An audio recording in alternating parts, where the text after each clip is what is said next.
You know that feeling when people start talking about finance and it just feels like a totally different language? Well, today we're going to change all that. We are going to break down just a handful of the most important ideas that are the absolute key to building a secure financial future. And trust me, it's way more straightforward than you might think.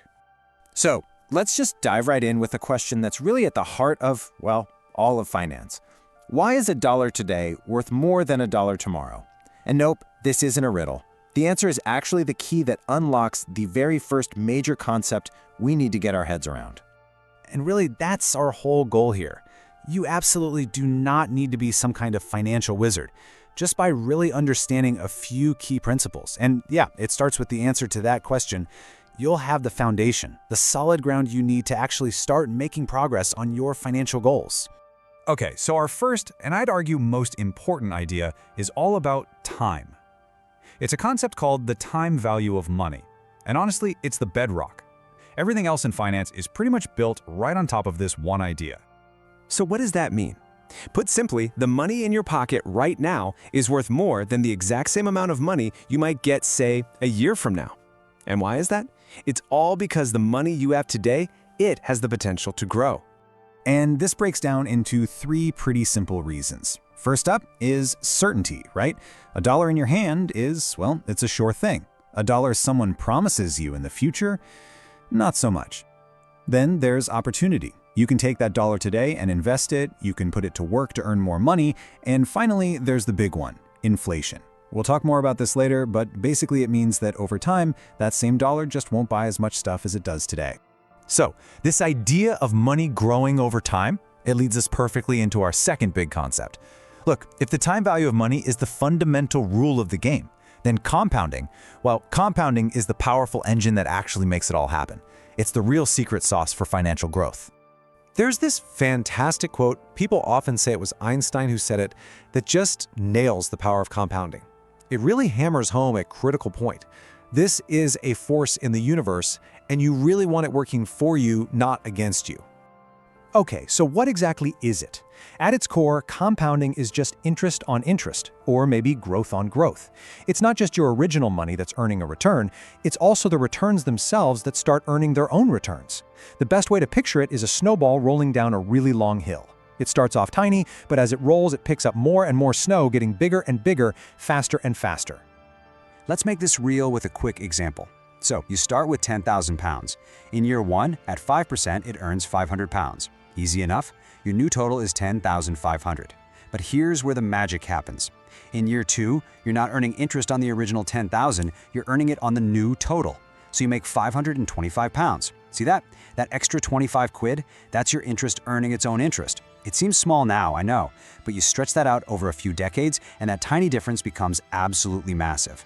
And this brings us to a really, really crucial point. Compounding is a total double-edged sword. When it's working for you, in your savings, in your investments, it's your absolute best friend. It's a wealth-building machine.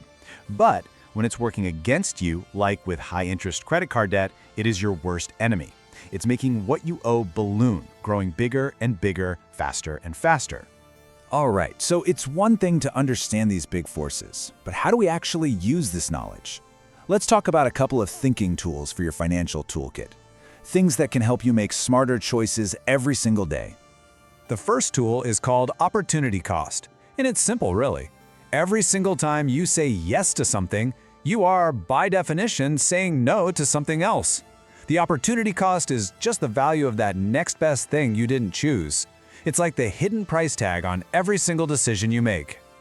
Here's a classic example to make it clear. Let's say you're deciding between studying for a year or working. Now, the obvious cost of studying is the 10,000 euro tuition fee, right? But the real cost, the opportunity cost, is also the 30,000 euro salary you gave up by not working. That lost income is a massive part of the decision. Thinking this way just helps you see the true trade-offs you're making in life. Okay, our second thinking tool is inflation. We touched on it earlier, but let's really nail it down. Inflation is basically the rate at which the general level of prices for goods and services is rising. What that means for you is that the purchasing power of your money is falling. Each dollar, each pound, each euro you have buys a little bit less every single year. It's like a silent tax on your savings if you're not careful. And this gets at a really important distinction. the difference between nominal value and real value. Nominal is just the face value, the number on the banknote. But real value is what that money can actually buy. So yeah, a $26,000 salary in 1997 sounds way better than a $4,000 salary in 1948. But because of inflation, the purchasing power, the real value, was pretty much the same. It's why we always have to think about what our money can actually do for us, not just the number itself. Okay, let's take a breath. We've covered the big ideas: the time value of money, compounding, opportunity cost, and inflation. Now let's connect the dots. How do we take this theory and turn it into practical, real-world action? Well, that's where the 5 pillars of personal finance come in. See, the real power here is that these concepts are the why behind all the financial advice you've ever heard. And once you truly get the why, the what to do suddenly makes so much more sense. It becomes intuitive, and it's so much easier to actually stick with a plan. So, what are these 5 pillars? They're the absolute fundamentals. First, you've got budgeting, which is really just having a plan for your money. Then comes saving, putting money aside for emergencies and short-term goals. Third is investing. That's all about making your money work for you over the long haul. Number 4 is debt management, getting a handle on what you owe. And finally, retirement planning, thinking ahead and preparing for your future. Now, let's connect those dots. You hear all the time that you should start investing early, right? Well, why? It's all about compounding. The earlier you start planning for retirement, the more time that amazing snowball of yours has to roll down the hill and get huge. Time becomes your greatest asset. And on the flip side of that coin, why is it so critical to pay down high-interest debt like a credit card? Because now you get it. Compounding is working against you 24/7. It's a negative snowball, getting bigger and bigger.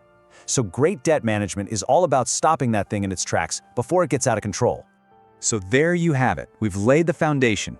You now understand the core ideas, and you see how they connect to the practical pillars of managing your money. The only thing left to do is to take that first step. And it's important to have the right mindset. This quote says it all, really. Financial success isn't something that happens overnight. It's not a lottery ticket. It takes a strategy, it takes discipline, and yeah, it takes consistent effort. But the great news is, with the concepts you understand now, you are more than equipped to start that journey with real confidence. And that really brings us to the final, most important point. Knowledge is great, but it's useless until you apply it. So I'm going to leave you with one question to think about. Knowing what you now know about the time value of money, about that compounding snowball, about opportunity cost, what's the very first financial choice you're going to make differently starting right now?